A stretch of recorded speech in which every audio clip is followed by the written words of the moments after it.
मनुष्य सामाजिक प्राणी है, वो अकेला जी नहीं सकता। कितना भी आप बड़ी बड़ी बातें हाँक दो, ठोक दो कि मुझे किसी के साथ रहना नहीं है, किसी की जरूरत है नहीं, मैं अकेला सब देख लूंगा, मेरी अपना पुण्य है, मैं सब कमा लूंगा, मैं अपना घर चला लूंगा। ये हम बोलते तो हैं, वाकई में ऐसा कर नहीं सकते। ये प्रैक्टिकल चीज है नहीं। बोलने वाला बहुत बार पछताता है। आज भी आप में से जितने लोग बैठे होंगे, चाहे वो बहुरानी के तौर पर हो या कोई पुरुष के तौर पर हम बैठे होंगे, तो किसी न किसी गुमान में आकर, घमंड में आकर, किसी बात को लेकर, विवाद को लेकर अलग हुए होंगे। अलग होते समय जो तेवर थे वे तेवर उतर गए होंगे। महसूस करते होंगे कि अलग होने के कुछ फायदे रहे तो अलग होने के नुकसान भी बहुत रहे। यार बड़ी तकलीफें पड़ी।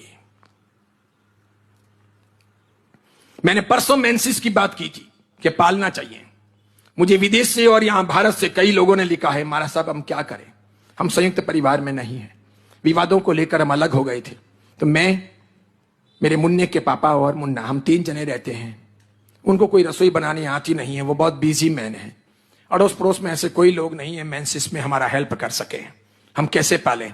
हम घर में लक्ष्मी तो रखना चाहते हैं महाराज साहब, सरस्वती भी रखना चाहते हैं, कुल देवी को भी नाराज करना नहीं चाहते हैं, असुचि दूर करना चाहते हैं, बदतमीजियां बहुत की है महाराज साहब, अब क्या करें, आप ही उपाय बताओ। मैंने कहा क्या उपाय बताऊं?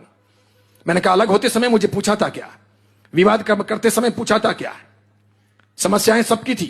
क्या जेठानी की समस्याएं हैं तो देवरानी की समस्याएं नहीं होगी, और देवरानी की समस्याएं हैं तो जेठानी की समस्या नहीं होगी? आज सासू भले अपने आप को ललिता पवार समझती हो, कल सासू की तकलीफें नहीं होगी। आज बहू अपने आप को बहुत बड़ी करीना कपूर जैसी समझती हो, क्या कल उसकी तकलीफें नहीं होगी? सबकी होगी। आज कोई भाई कम कमाता है, कोई अधिक कमाता है, कोई सक्षम है, कोई कम समर्थ है, कोई कमजोर है, कोई पुण्यशाली है, तो क्या फर्क पड़ता है? साथ में रहते हैं तो सब कमाइयां इकट्ठी हो सकती है, एक दूसरे का सपोर्ट हो सकता है, सब सामाजिक धार्मिक विधान संपन्न हो सकते हैं। जब अकेले रहते हैं तो कई तकलीफें हैं। समझो आप अकेले हो, अब कोई बीमार पड़ा, इधर स्कूल में बच्चे के लिए पेरेंट्स को बुलाया गया, उधर दुकान जाना है, इधर कोई सगे संबंधी हैं निकटतम वर्षों बाद आज आ रहे हैं रेलवे स्टेशन या फ्लाइट से और उनको लेने जाना है। इधर समाचार आए कि वहां मंदिर का कुछ काम है, वो पाशा का कुछ काम है या समाज की मीटिंग है और इसके लिए मारवाड़ जाना है। अब अकेले आदमी हो, सबसे अलग हो चुके हो, भाई अल साथ में नहीं, पिताजी साथ में नहीं, कहां जाओगे, क्या करोगे?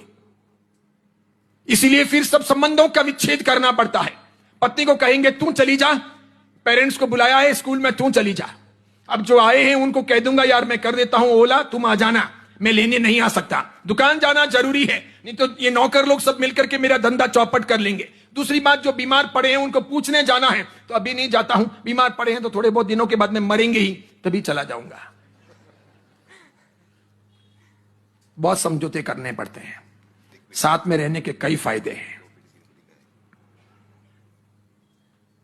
इसीलिए मानसिक विकास बराबर नहीं हो रहा, मन को शांति नहीं मिल रही।